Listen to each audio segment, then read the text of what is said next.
Hey everyone, producer Scott here. I just wanted to provide a disclaimer that this episode was originally filmed and recorded on Sunday, December 4th, which was prior to the Scott Satterfield news that he was leaving for the head coaching job at Cincinnati, and it was also prior to the massive transfer portal entries that we've seen across the ACC or in the early part of this week.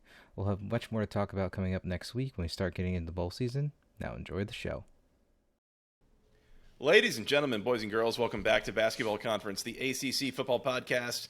My name is Joey Weaver. He is Mike McDaniel. Mike, the ACC championship game in the books, the regular season in the books. How are you doing? How do you feel about all that?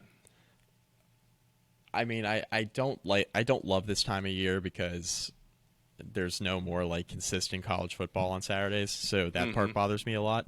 But I do look forward to bowl season every year. I know some people don't like the bowl games. I still like bowl games. I'm kind of weird. I watch a lot of bowl games. It's just kind of the thing I do. So I still get excited about the bowls. So I do like this time of year, but at the same time, it's kind of hard to believe that we went through this weird off season just in terms of this podcast where I had a kid, then you had a kid, and we were on this weird schedule. We're doing all these season previews pretty much solo, and then we come back and we get back into our routine. And right when we feel like we're really hitting our stride again, we're starting to now come into the off season again. It's that is just weird how this works. It's been a weird season.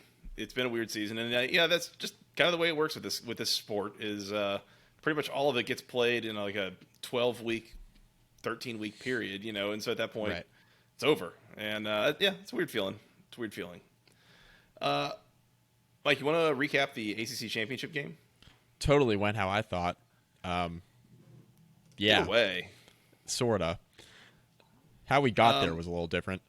It was. Let's get into that. Before we do, let's remind the people, go follow us on YouTube youtube.com/@the ACC Football Podcast. Go follow us on Instagram, on Facebook, on Twitter, at BC Podcast ACC, and a lot of those places. Go follow us if you don't. We realized recently that we promote these things at the end of the show when a lot of people have probably checked out. So we're going to do it off the top now as well, just to remind you where we can be found other than on this here podcast feed, Mike. You have no excuse now. None. You can't tell us you didn't know. It only took us 7 seasons to start promoting stuff at the beginning of the show as well. So, thanks, Scott.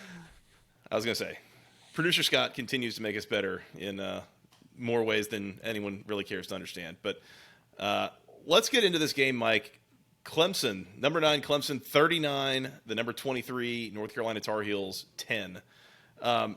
Mike, I think the thing that stands out to me most about this game is I just told you that Clemson won this game by 29 points. It was a 4-score win. Yes. North Carolina outgained Clemson in this game and lost by 4 scores.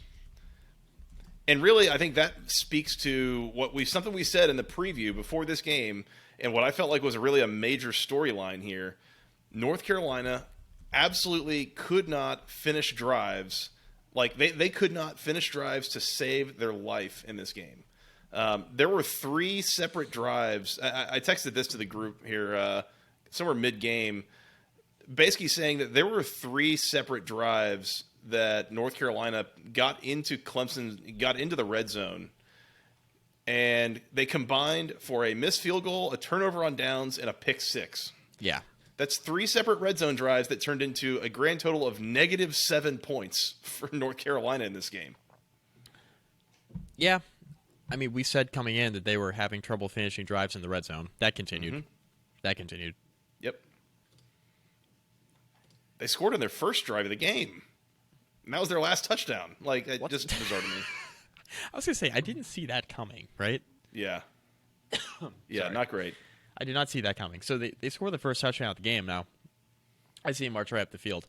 And what I thought, and what we mentioned on the preview, was that if Carolina looked that good early, and they kind of cruised right up the field, and Clemson didn't really have an answer, and Clemson looked kind of sluggish offensively early, then this was going to be probably a difficult thing for Clemson to overcome. What we didn't account for, Joey, is that Dabo decided now, at this point in time, is when I'm going to go to Cade Klubnik. The old break glass in case of emergency. Mm-hmm. Club level. Yeah. It's one of those old wrestling, like, mid-match entrances. Somebody just runs in randomly. Yeah, that was the music that hit, was that in the club music. And yeah. So, naturally, all he did was go 20 of 24 for 279 yards and a touchdown. He also ran for 30 yards and a touchdown, and he won MVP of the conference championship game. And honestly, like in like the third quarter, it was very clear that Klubnik was going to win MVP of this game. Yeah. And I was kicking myself for not making like the meme pick of Klubnik on our preview show. Like, why did I go with Drake May? This was the obvious, dumb, ridiculous pick that could have been made. Come on. No. Not only did you say Drake May, you then went to Phil Maffa, which is funnier. Hey, you never know. He did score a touchdown in this game. He did. Yeah, he did more than DJ did. Yikes. Speaking of. Yikes. Yeah. So, I want to talk. We got to talk kind of extensively about this, I think, here, Joey. I think it's our responsibility to do that. Mm-hmm. So, we've seen Cade Klubnik play a few different times this year, sparingly, right? We saw him against Georgia Tech. It was a blowout, right? We saw him kind of march the team right up the field after Clemson had kind of like labored to score and like turn that game into a second half blowout. Then we saw Klubnik like march the team right up the field. And I remember on our reaction after that, we had talked to Cam because we ran our Miami preview late. I remember we had Cam on the show right after that game. The game went final, and we jumped on and recorded right after that. And I remember the conversation we had at the time was like, yeah, Klubnik looks really good. Only a matter of time until he replaces DJ. But then we cautioned people because we were saying, well, Klubnik was playing against a bunch of twos, right? So, like, how much can you really take away from this? But he does look really good, and DJ looks like the same player, is what we thought after game one. Mm-hmm. Then throughout most of September, and I would say halfway through October, DJ looked like a really good quarterback. Like, completing a high percentage of his throws. He looked more proficient in the running game than he did a year ago. I remember he looked great against Wake Forest, for instance. Yeah, right. Threw for 1 billion yards against Wake Forest. Made some big time throws in that game down the stretch. He was the reason they won the Wake Forest game. We said that on the recap. And then like late October and November happened, and Clemson started sputtering a little bit, right? And Clemson lost a game against Notre Dame in South Bend. And DJ didn't play great, and Clemson obviously didn't look great even in their wins in November. They beat Syracuse. This was before Notre Dame, I guess, but they beat Syracuse, and Klubnik had to come in, and Klubnik didn't throw the ball really. I think it was 2 of 2 for like 17 yards. Yeah, but we were like, all right, this is a little weird. Like, is DJ the guy or is he not? And then November happened. Things were not going great for the Clemson offense, but they beat the hell out of Miami, and then they lost a head-scratcher last week to South Carolina.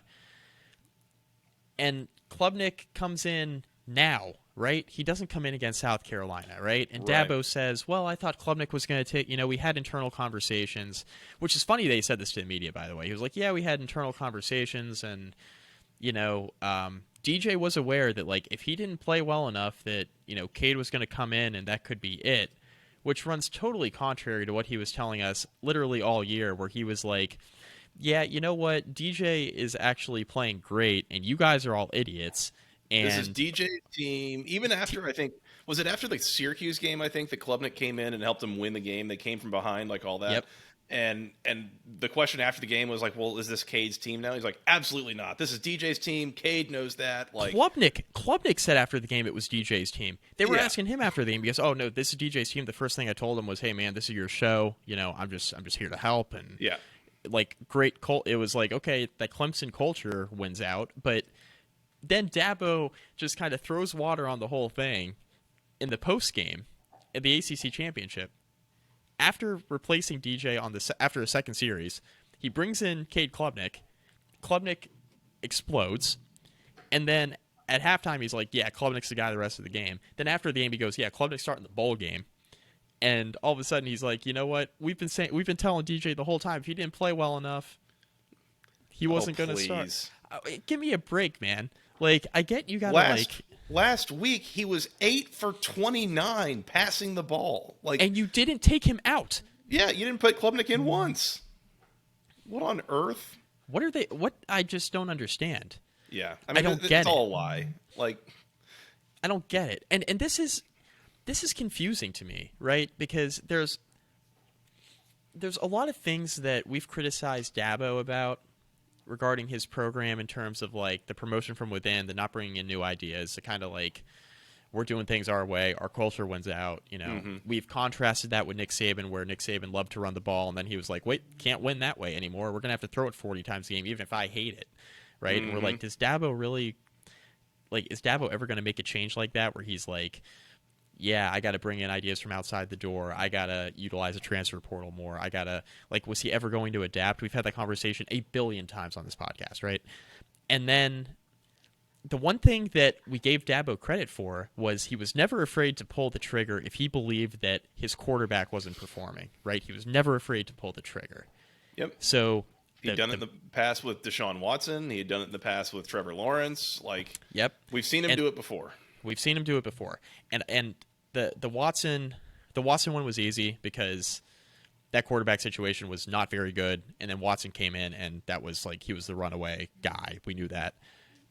The quarterback situation that I think is more comparable to this current one is the one that Kelly Bryant took over when Deshaun Watson left. They just won a national championship. Deshaun Watson leaves, and it's Kelly Bryant's team. Kelly Bryant, good player, really good runner, okay passer, but decent player. You could do way worse at quarterback, in my opinion.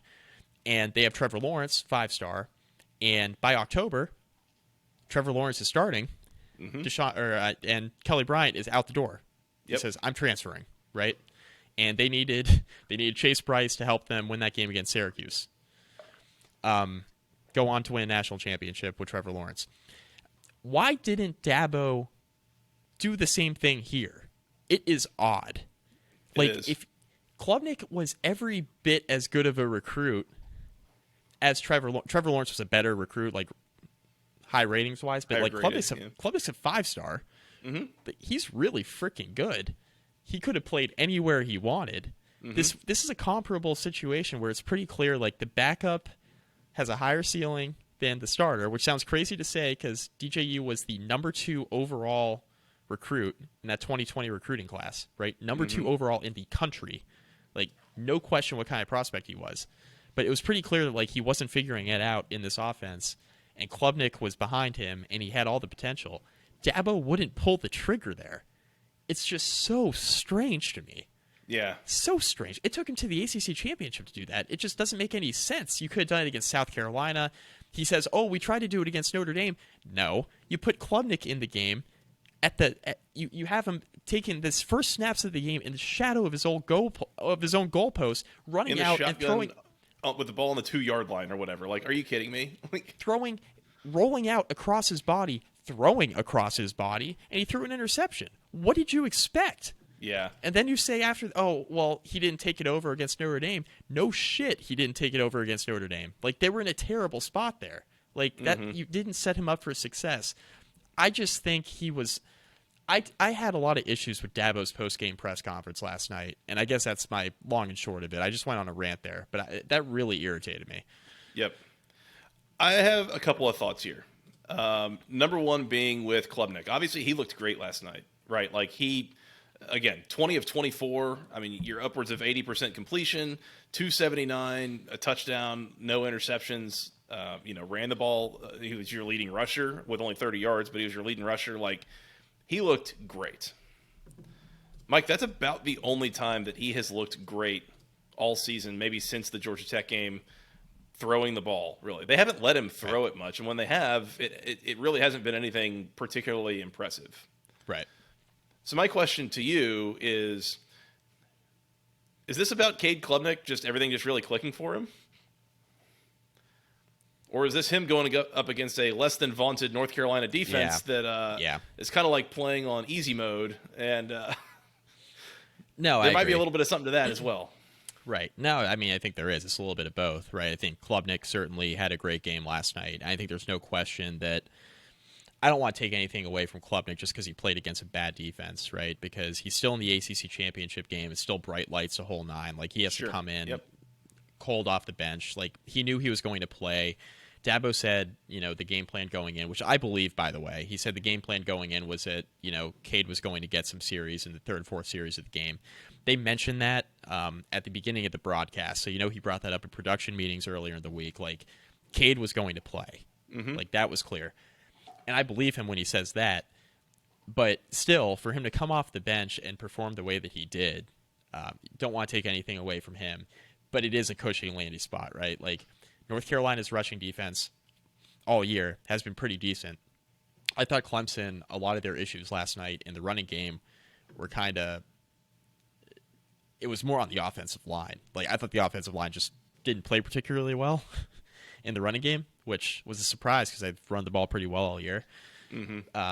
Give some credit, of course, to Clemson's front set or to North Carolina's front seven, but Clemson really struggled to run the ball. Carolina's defense in the back end in the secondary is where they've really struggled all year.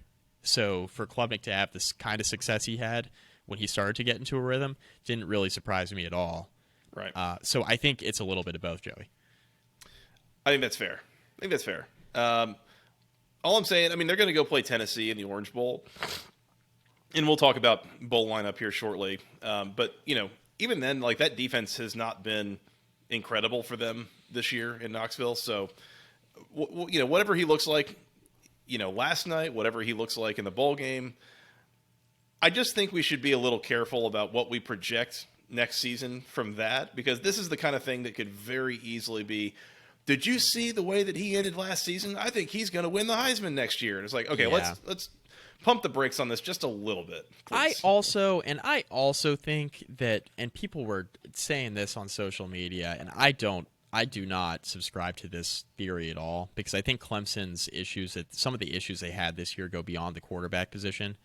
But there were some talking points out there saying if Cade Klubnik had started every game, Clemson would be in the playoff. No. I was like, are we sure?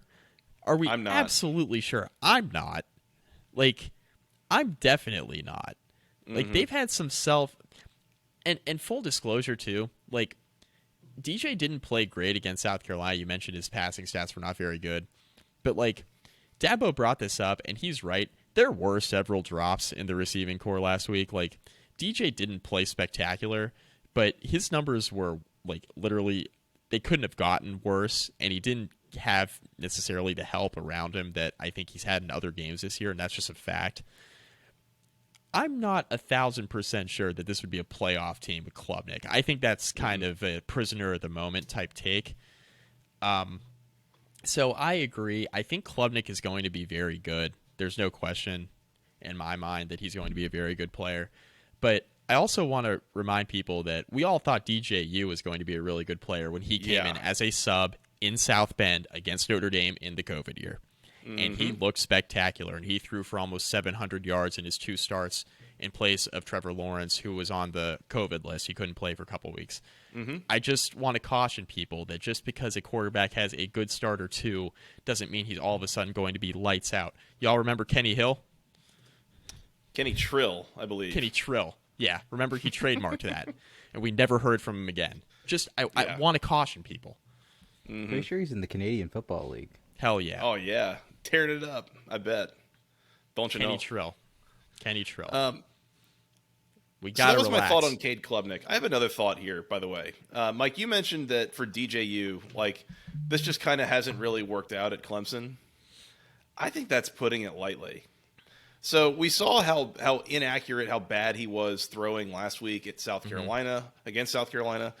We saw then he comes out the first 2 drives of this game, and he was 2 for 5 passing for 10 yards. At least 2 of his 3 incompletions were atrocious.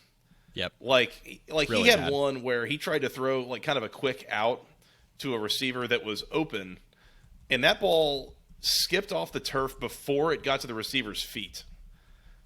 Like I think this goes beyond this isn't working out.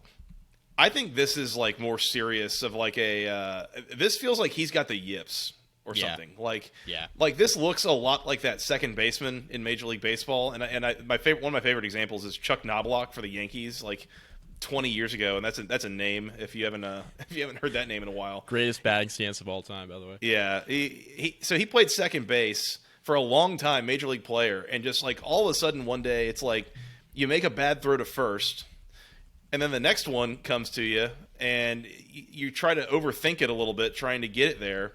And next thing you know, it's like this thing that this professional athlete has done for more years and more times than they could ever possibly count. Yeah. All of a sudden can't make a throw to first base that I could make, Mike. Like, it's not a hard throw to make. But that's what it looks like with DJU with some of these throws is like we know and we've seen him make these throws without a problem. And I can't imagine that Clemson would let him go out there and start games if he couldn't make these throws in practice. Right.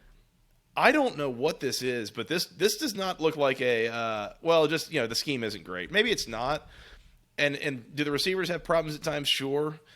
But like when you're making a couple of the throws that he made last night, there's something more going on there. And I think that it's a thing where him getting a change of scenery and Clemson getting a change of scenery, I think everyone might win from that benefit. move. Yeah, might benefit both parties. I agree. I think think it might. DJ.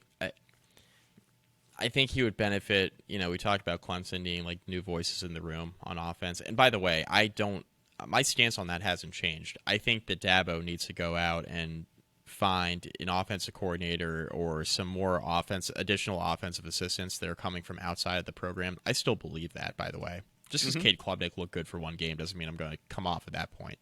Yep. And I think DJ will benefit from hearing from somebody else. You know what I mean? And kind of having the new set of ideas in his mind as well. So I think it'll benefit both parties. I think he's a shoo-in to go to somewhere like UCLA, where, I mean, he's from California. UCLA is replacing a quarterback that I think, DTR is a little bit more shifty than DJ, but he would be a similar type quarterback in their scheme. I think he'd fit really well there. Chip Kelly has sent multiple quarterbacks to the NFL. So, for all the talk about, I know it's funny. It's like a catchphrase with coaches across college football, oh, he's a quarterback whisperer. And everybody loves to, like, make fun of that. But, like, Chip Kelly's a pretty good developer of quarterbacks. And I think that DJ would benefit from going and playing for somebody like a Chip Kelly out there at UCLA. So, you can still play big-time football in the Pac-12. The Pac-12 is definitely on the ascent for sure with the Colorado hiring Dion and obviously Lincoln Riley at USC, and Oregon's good, and Utah just won the Pac-12. I mean, that's a pretty good football conference right now. So I think, having UCLA kind of still be in the fold would be cool, and I think DJU could play close to home, and I think would benefit from playing for somebody like Chip Kelly. Yeah, he's from Los Angeles specifically. Right. Not just from California. He's from just right down the road. Right. He went to St. John Bosco, if memory serves here. I agree, and he did. We're going to get into a couple of different transfer portal entries here in a little bit, but he did. I think I don't know if it was announced officially, but I think the report came out that he's expected to enter the transfer portal, which is just not surprising at all. And honestly, with the way that Clemson coached this game, with the rotating quarterback kind of thing, I'm betting they knew that coming in. They were going to try to do him a solid, let him start and see how that goes. But there's a reason that now is the time that it's like, oh no, we got to make sure that Cade gets some time in this game. It's like, okay. And Dabo, and the way Dabo kind of went, he's always spoken highly of DJ, so I don't want this to be taken the wrong way. But he had a different tone when talking about the quarterback situation last night coming out of the game. I get part of it is because Klubnik played so well, and you have no choice but to kind of talk great about DJ. But it did feel like he kind of went heel turn, and he was just like, Cade's our guy for the bowl game, and DJ's going to have to keep working hard, just kind of understand where we're at. I just thought it was interesting how Dabo approached that post-game press conference last night, and it feels like they knew that DJ was probably on his way out. It's just very. It was interesting. It was interesting. Yeah, it was. One more thing, speaking of heel turns, that I think we kind of probably should bring up. Mike, what there was a pick six, a long pick six in the third quarter and Clemson sets up for the PAT, and instead Drew Swinney takes that thing right up the gut for a 2-point conversion. It was already it was 30-10. It was going to be 31-10. He just for no reason straight up the gut. Yeah. I was like, what is this just some big middle finger? Like I saw there was something in the pregame press conference between Dabo and Mac Brown where Mac was maybe a little handsy with Dabo, and I don't know if that wasn't appreciated or what was happening here, but like just what an odd time and kind of a bizarre call. I guess you could just very easily say, I don't know, Dabo wanted his boy to have a moment, but I don't know. That was a weird one for me. That was odd, and also like off the bat, Klubnik throws a deep bomb to Cole Turner, who's a freshman, who like he basically was like tripping for 25 yards. It looked like like he was down at the 1 yard line, and Clemson scored a short time later. He had like the longest fall of all time. He just like kept tripping, and it cracked me up because Sean McDonough was like, yeah, that pass was complete to Cole Turner, and then Todd Blackledge like blurts out, he's not even on the depth chart, and he's like, they're like looking through all their sheets and they can't find his name, and McDonough like, oh, that's Cole Turner, a freshman, and I was like, this is a disaster. Like we're in the first quarter, and then that happened later where they're snapping it to Dabo's kid and they're having him run in on a fake when it's a blowout. Why? What is the point? I don't know. And maybe this is the kind of thing that maybe it got brought up in the post-game press conference, and maybe somebody knows the answer to this or what he said about it. I have not seen it. I would be curious to understand what was going on there. Yeah, very, very interesting. Mm-hmm. Mike, it looks like, depending on how we score our pick'em game, oh God, you won like all the spread, total, first half, first quarter, like all that stuff. Your picks looks like 6-2. Mine went 4-4. My mistake was taking the unders on the first half and first quarter total. Mm-hmm. So that was a mess. But it looks like I won the segment that was a lot of the other just random Super Bowl props. I got last scoring method. I got first and last team to punt, first turnover committed, last team to turn it over, last turnover committed, and most turnovers. All those I got correct. There were a couple more than you had there. So, I don't know. Seems fun. We were both, roughly 50-50, which is probably about how you expect these things to go. It was like a coin toss. Yeah. Even. Basically. Speaking of which, we did not really get to see, was it heads, was it tails, who won? Doesn't matter. Yeah. I think we're assuming. Yeah, go ahead, Scott. We're going to assume it's North Carolina because they kicked. But maybe Clemson chose to receive if they won. Don't know. Somebody at the game could certainly tell us. Yeah. So if you were there and please let us know. Did Clemson win the coin toss and elect to receive, or did North Carolina win the coin toss and elect to defer? It's very important. Very important. It is. Yeah, somebody's got to tell us. Also, if you know if it was heads or tails, please let us know that too, because we have no idea. Yeah. I can guarantee you if I was in the stadium and the official is yelling out, oh, it was heads, they'll kick. I mean, by then I'm like 17 beers deep anyway. I'm not going to remember, if it was heads or tails. Yeah. I mean, this game's at 8 o'clock Eastern. Like, what else are you doing all day? Come on. Yeah, I mean, I'm tailgating. 100%. Let those of us who have not tailgated before going and covering a game at the ACC Championship in the press box cast the first stone. It will not be me because been there. Yeah. Not sober. Clemson 39, North Carolina 10. Mike, anything else before we move on to some other content and orders of business? No, I think we're good to move on. Let's go into the bowl schedule. We've got some real quick. Mm-hmm. I just want to circle back on Carolina real fast. Mm-hmm. What are we doing here? Like with Mac Brown, and is Drake May going to still be the quarterback? There's been rumors he's going to transfer, which I don't buy, by the way. Like his brother's like one of the best shooters in school history on the basketball team. Like they're a Carolina family. I'd be surprised if Which one, Luke transferred. May? Yeah, Luke May. That's his older brother. Yeah. There's a third one too that also played basketball there, right? I believe so. Okay. I would also be surprised if he transferred, partially for that reason, partially because, I mean, he was almost a Heisman finalist.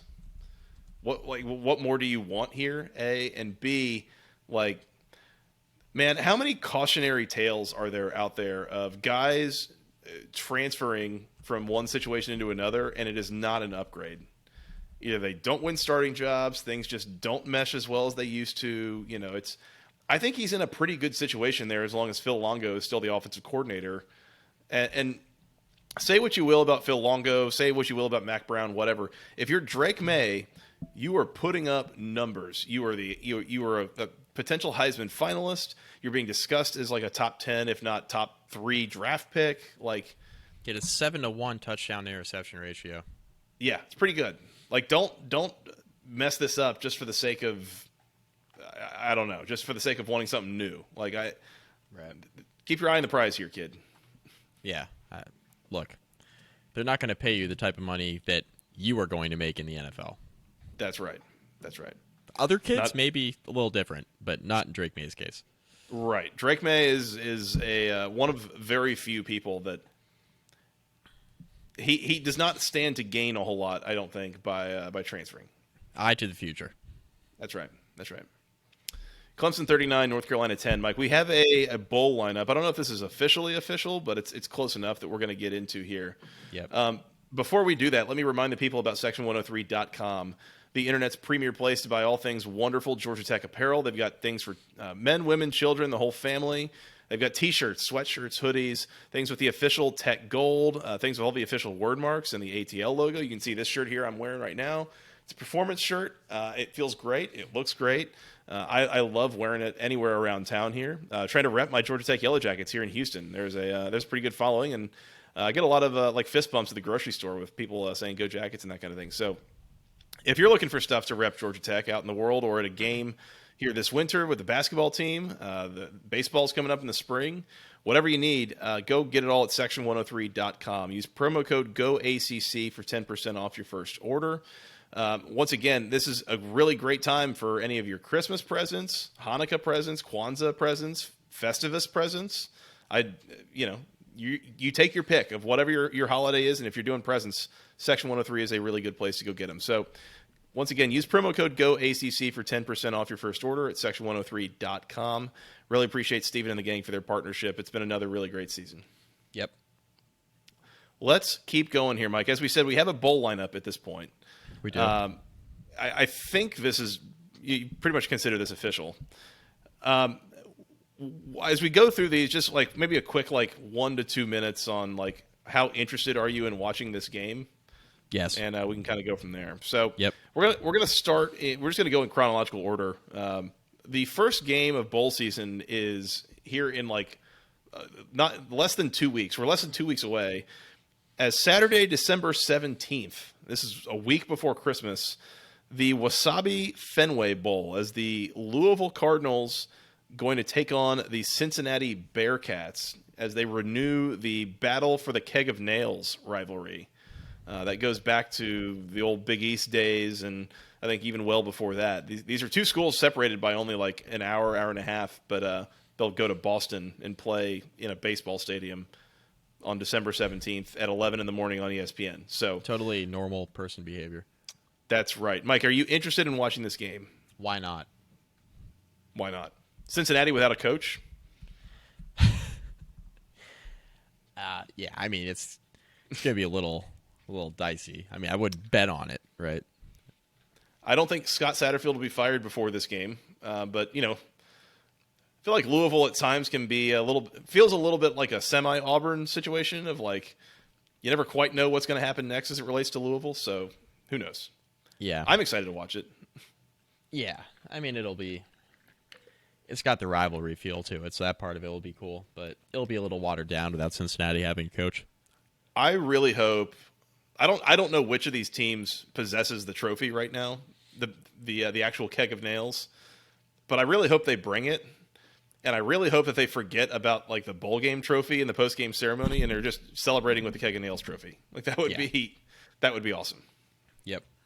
Yeah, no doubt about it. So that is on December 17th, once again at 11 a.m. It's a Saturday.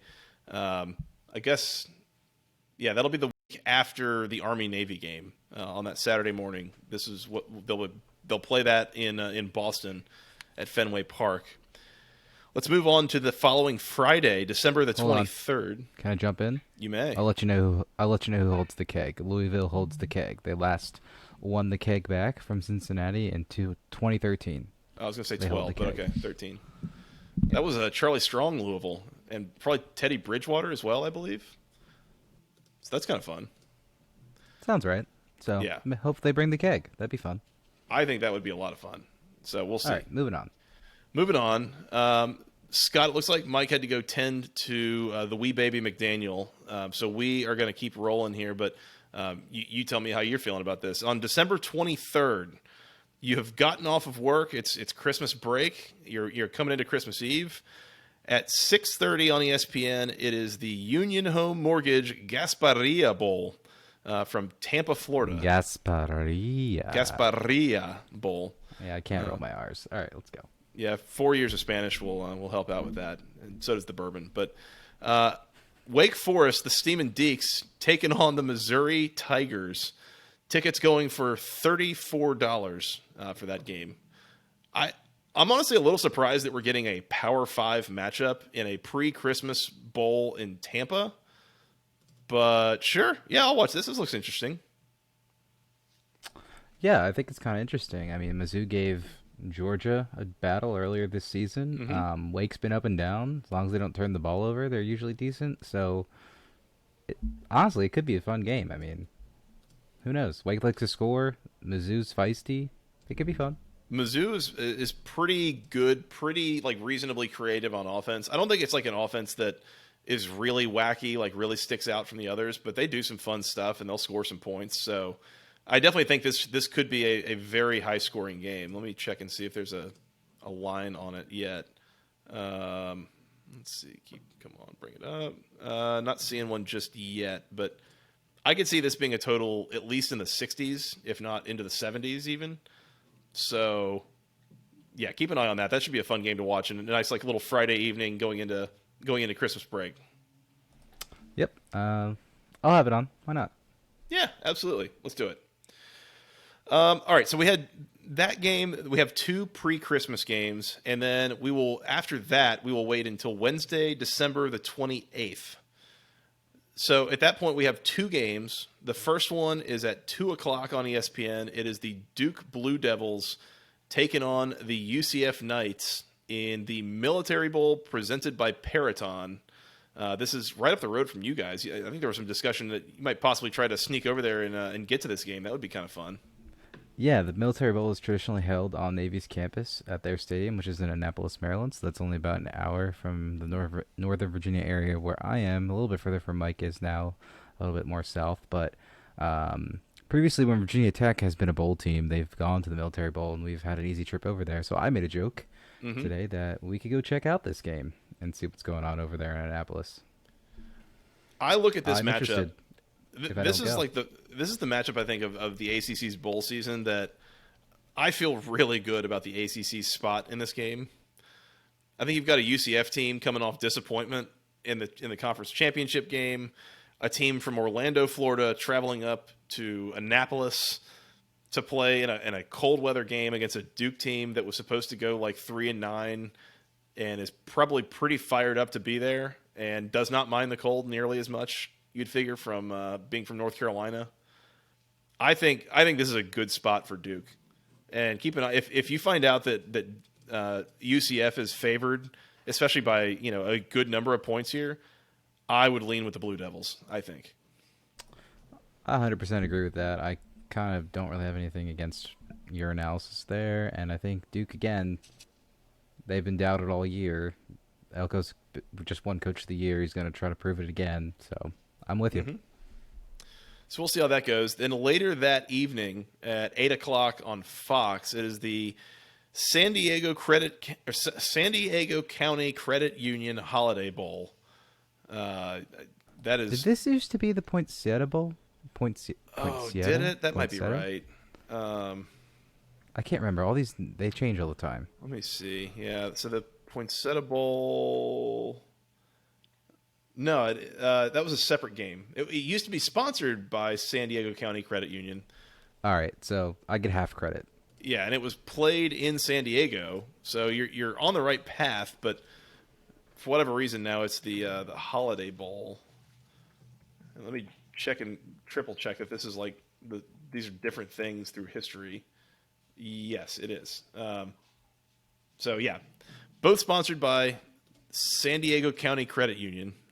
That's a mouthful, man.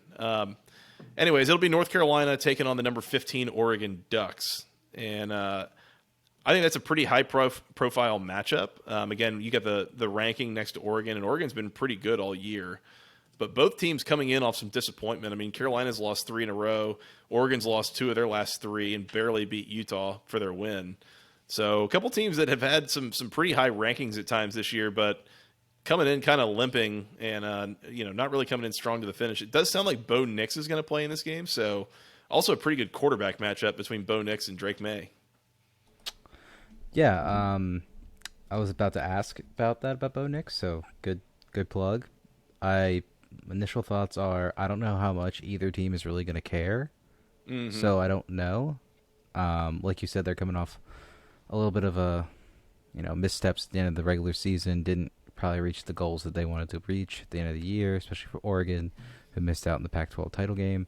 So maybe they'll have something to improve there, and just like as a stepping stone into next year. I think this is dangerous for North Carolina. I feel like they could easily kind of turn into what happened last night in the ACC championship game if they aren't careful, especially with their defense. Yeah. But if Bo Nix isn't good, Bo Nix, it could be anyone's game. So yeah, and you never really know what you're going to get from Bo Nix. So at any given time, he might be excellent. He might be kind of terrible and just turn the ball over 3 times, and you never really know. But I think I lean with I think this is set up for Oregon to be have the advantage here. We'll say I think that defense is actually pretty solid. Offense has been pretty good as well, so I think Oregon probably a more complete team. But we'll come back and preview that game in a little more depth. Yeah. Initial thoughts at the initial over under total. I'm guessing somewhere 71. I don't know. I haven't watched Oregon a lot this year, to be honest. You just said their defense is kind of good. North Carolina's is terrible, so they're gonna have to score to keep up. Basically, is what I was thinking. I would probably be interested in the under here because I'm with you. I don't know if it'll necessarily be in the 70s, but I could definitely see like in the mid 60s. And the way that Carolina's offense has just really struggled to finish drives lately, and has, they move the ball between the 20s kind of thing, but they are not scoring points. Like I could see that same thing happening again here and kind of keeping the total down. So we'll see. So we've got those 2 games on the 28th. On the 29th, we got 2 more games. Starting, this is a Thursday, by the way. At 2 o'clock on ESPN, we've got the Bad Boy Mowers Pinstripe Bowl as the hometown Syracuse Orange taking on the Minnesota Golden Gophers. Is this Syracuse, a football game also in a baseball stadium? Yes, Yankee Stadium. Yes, it is. Okay. This is in Yankee Stadium. I don't know why that's necessary, but it is. But Syracuse, I don't know that this sets up all that favorably. This is a game I will definitely have on while I'm working from home, but I would not consider this appointment viewing. I'll say that. I think this sets up for a very comfortable Minnesota win, I would think. Yep, and I don't think it's going to necessarily be exciting. Like, Minnesota, from all I've seen this year, which is not a lot of them, hasn't been that exciting. Syracuse, as we know, was very close to going 6-0 and then 0-6 down the stretch. Not that exciting. So, like you said, probably just on in the background for some background noise as we lead up into the New Year's. And that's about it. I will say this, talking about teams that are motivated to be there, again, it's Yankee Stadium. You're in a baseball stadium in New York City in late December. Like, it's going to be nasty weather and all that stuff. But A, these 2 teams are perfectly fine with nasty weather. I mean, they're used to it. B, This is Syracuse's first bowl game in how many years? I bet they'll be fired up to be there either way. So that's something definitely working in their favor. Yeah, I agree with that. I would give the slight edge in the weather to Minnesota, actually, since they still play outside, and Syracuse doesn't. But I think you're right. Yep. So keep that on your TV in the background while you do other things, I guess. Fair enough. 5:30 on ESPN later that day. This will probably be just like the next thing on. Basically, just keep it tuned there. The number 13 Florida State Seminoles taking on the Oklahoma Sooners in the Cheez-It Bowl. This is the Cheez-It Bowl at Camping World Stadium in Orlando, Florida, not the Cheez-It Bowl formerly played at Chase Field in Phoenix, Arizona, for what that's worth. Yeah, big names. This is a name bowl game. They got Florida State, good brand. Oklahoma, good brand. Very good helmet game. Yep, there you go. That's the word for it. I definitely think Florida State should control this and win this game easily. From all we've seen, I mean, they've been playing well. Oklahoma has not been great. That's all I got. It's not a far trip for Florida State. It's a few hours down the road into Orlando. Oklahoma, it's a far trip. Nah, that's all I have. Speaking of teams playing their first bowl game in a few years, somehow we need to look this up. What was the last time that Florida State was in a bowl game? It was 2019 when Willie Taggart was fired and Odell Haggins took them to the Sun Bowl. So this is Mike Norvell's first year at Florida State, first of 3 seasons at Florida State that they've made a bowl game. They also did not make one in 2018, so only their second bowl game since Jimbo Fisher left after 2017. So that's kind of a strange time for Florida State, but again, a team that has been playing well, like you said, Scott, and Oklahoma has been very underwhelming. I would like to think that I would like to think that Mike Norvell will have them fired up for this game and ready to put a whooping on them. And Oklahoma, again, has just been really unimpressive for large portions of this season. And I think if Florida State brings their A game, they will win this game without a problem. But we'll see. Yep, completely agree.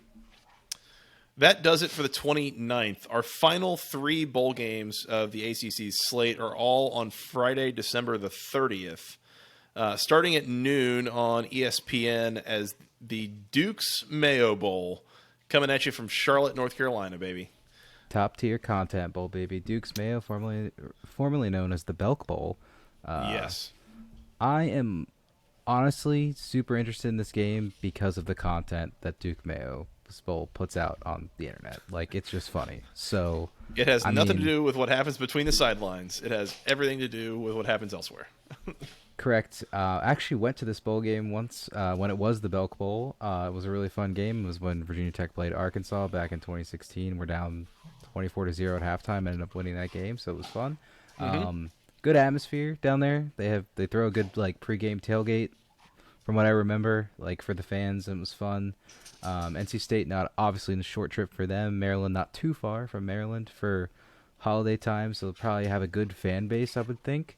And I think this game could get kind of weird. I mean, Maryland's offense put up some good points against the likes of Ohio State, and they're fun, I think, on offense. I don't really know much about them, to be honest, because they play in the Big Ten, and they don't play in the ACC anymore, which is a crime. But, and NC State's been oddly good without Devin Leary, and we've talked about that a lot this year. So we'll see who starts at quarterback again for NC State.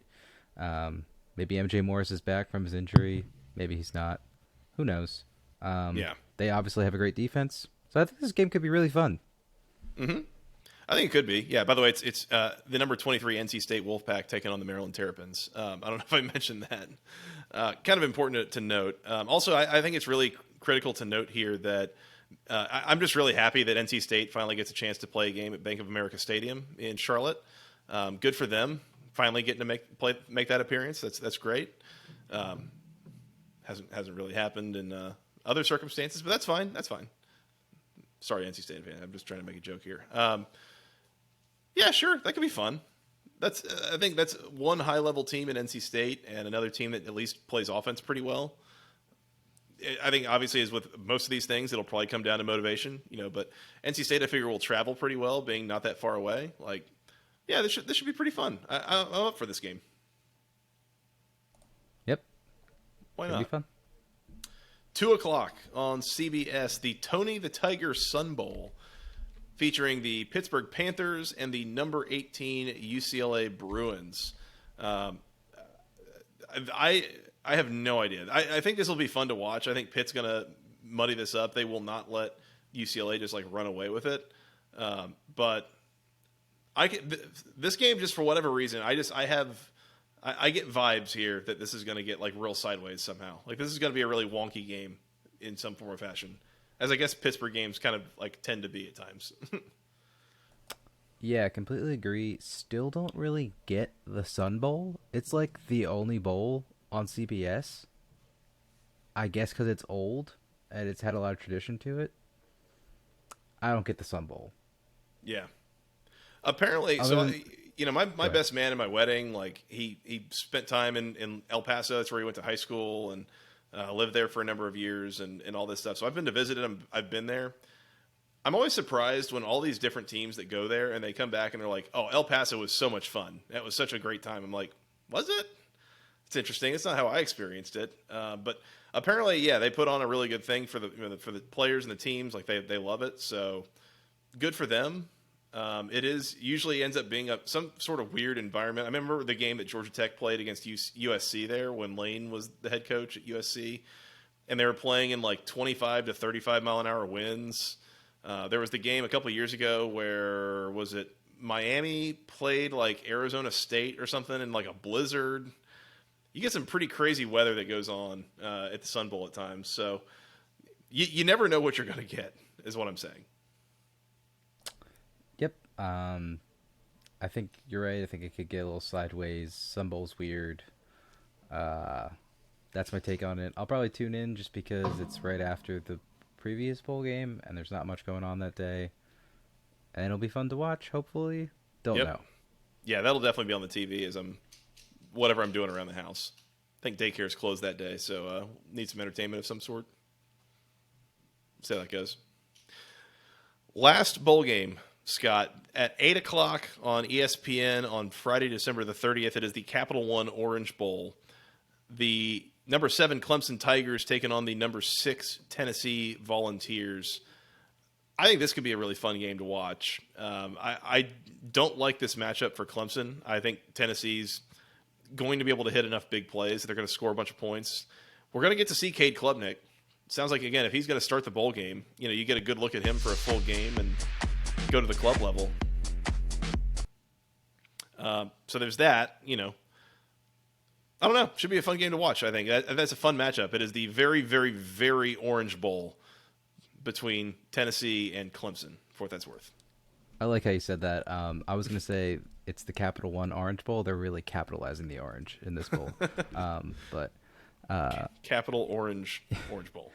I'm really sad that Tennessee lost Hendon Hooker. I felt like this game could have been super fun with him involved within the game. Not just because of my previous affiliation with him in the Hokies, but he's a really good player, and it's sad that he's not playing. But yeah, I agree. I think it should be fun. I think it should be really interesting, though, because Cade Klubnik's going to have a whole month to prep, but it's a SEC team. I don't know how well Clemson's going to fare. I think it'll be a fun game.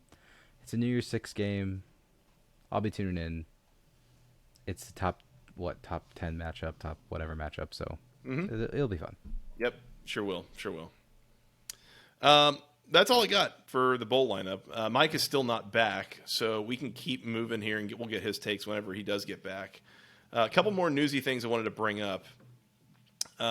We mentioned before, I believe, that Jeff Sims from Georgia Tech is transferring. Brandon Armstrong from Virginia as well will be transferring.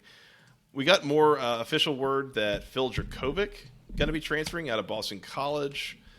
DJ Uiagalelei as well, we assume, is going to be transferring out of Clemson. We also know that Courtney Jackson out of Syracuse, wide receiver, Al Blades, the defensive back out of Miami, transferring, and Nate McCollum, the wide receiver out of Georgia Tech, going to be transferring. Mike, welcome back. Do any of these transfers like really move the needle for you, or are you where I'm at maybe a little bit with this? Like, I'm already a little bit exhausted with this coaching carousel being immediately followed up by the quarterback transfer carousel. I mean, I think that college football would do themselves a lot of good if they either totally got rid of early signing day or if they moved early signing day kind of back a ways, because how you have it right now with the schedule is you have early signing day, occurring basically like early December, mid-December. And what ends up happening is like with the portal and early signing period and everything else, like these coaches need to be put into place almost immediately. And it really makes things difficult in terms of the hiring process because you have to expedite everything. Like you got to move everything up. You got to fire coaches quicker than you ever have, and you got to hire new coaches quicker than you ever have. So what I would say is that it's definitely something I think that the NCAA should look at.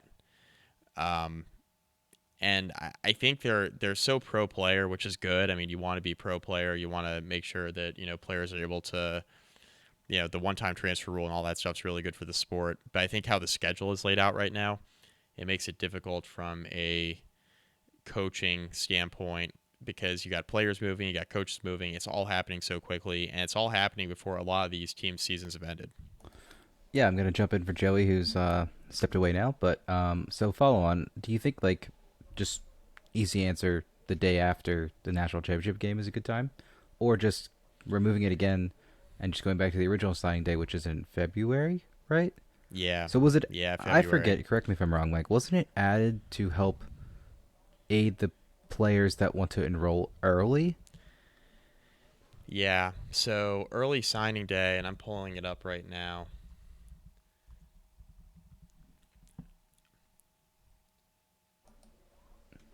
And Mike's pulling up some information on early signing day, not for this dead period, but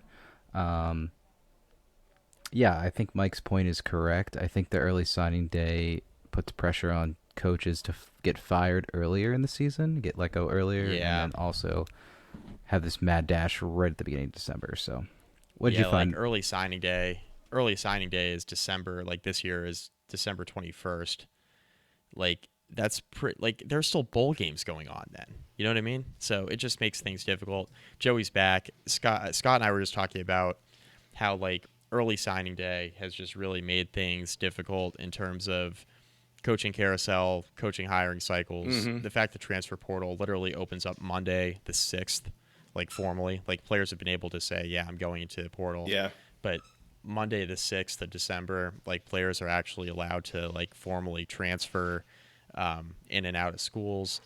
You have all this stuff happening before seasons have ended. Mm-hmm. And I just don't think that's right. I'm all for, and I was telling Scott, I'm all for like the player empowerment and being able to, have them freely move from school to school, one-time transfer rule, all that stuff. But I think the schedule, the way that's laid out right now, is pretty poor. And it's doing, I think, coaches and also players a disservice. Yeah, I agree with that. I mean, ultimately, the calendar is just like jacked up. And it's impacting the coaching carousel time frame. It's the reason you got guys getting fired in September now is because you really want to have someone in place by December 3rd or something like that. And, it's all really messed up. And it does need to be probably reevaluated. And I don't know what the right answer is necessarily, but there's too many kind of conflicting things going on at the same time that set up people to make uninformed decisions, basically, or put people in position to get themselves, in a bad situation later, I think. And so, I mean, yeah, it's messed up. What struck me last year is like the number one example was Texas Tech fired Matt Wells. Mm-hmm. They hired Joey McGuire off of Baylor's staff November the 8th. Yeah. The regular season was still going on for another month. I think he was an on-field assistant, right? Like He was the associate head coach at Baylor.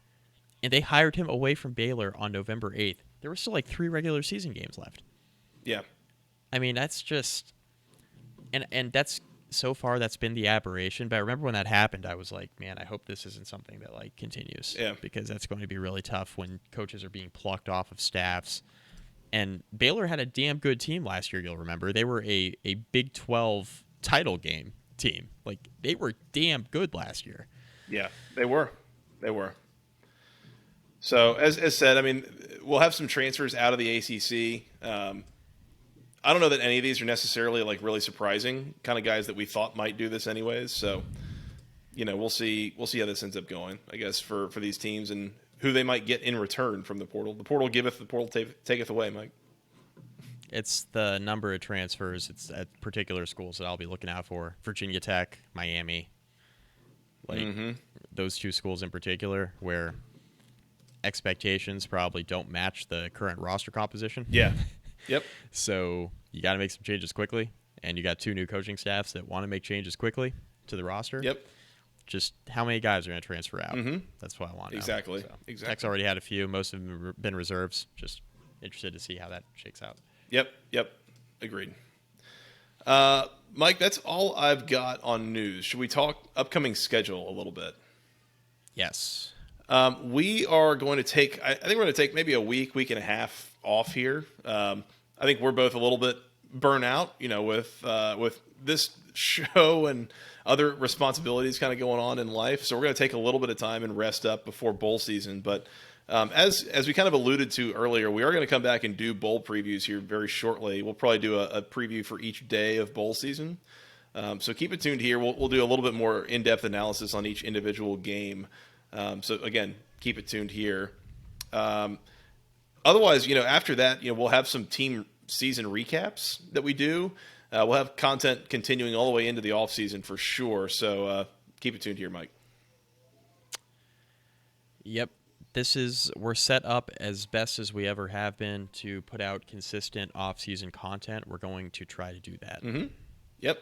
Joey and I are not having any kids next summer as far as we know. That is correct. So not that I'm aware of. That would be news. That's like 6 months away. So if you don't know now, you're going to know soon. That's right. And I think you and I are both at a stage where that's not something we have to worry about at present. So very true. Yes. I think we are. I think next season will look a little bit different for the both of us. Yes. Yeah. Hopefully more sleep. Yep. Speaking of, I've got duties to attend to here, so let's work on getting out of here real quick. Once again, you'll be able to keep following us. Keep it tuned here. We'll have a lot of content coming your way. Follow us on YouTube, youtube.com/@the ACC Football Podcast. Please subscribe if you haven't already. If you've got a Google account, just hit that subscribe button, you know, on your phone, on your browser, whatever. That would be really helpful. We'd appreciate it if you did. We are on Twitter. I'm at FTRS Joey. He's at Mike McDaniel SI. Together at BC Podcast ACC. He's at Severus_Snipes. Is producer Scott. So go find him there. We are on. You can find us on iTunes, on Spotify, on Amazon Music, all sorts of great places you can go find your podcast. You can send us an email with your questions, comments, concerns. The longest email address known to man: basketballconferencepodcast@gmail.com. Thank you, Mike. Where else can they find us on the social medias? Facebook.com/basketballconference. Rate, review. Find some of our stuff there. Instagram at BC Podcast ACC. We post a lot on Instagram now. So Scott certainly does. Yeah, Joey and I don't. Yeah. I post the same amount as I did last year. That's right. I don't even think. I think it was just you who was posting last year, Joey. Yeah, probably fair. Yeah. Follow us those places to help stay connected as we go into the off season here and into bowl season and everything else. So appreciate those, everyone for listening and for those who are especially for new listeners this season. We really appreciate you. Yep. Mike, that's all I got. Anything else before we get out of here? I think we're good. Sounds good. You want to come back and start previewing some bowl games here soon? Yeah, we do. Player of the week, Cade Klubnik. Yep. I think that's got to be the obvious Make answer. it easy. Yep, make it easy. Good game for Jeremiah Trotter Jr. and not a bad game for Josh Downs either. Shout out to those guys. Yeah.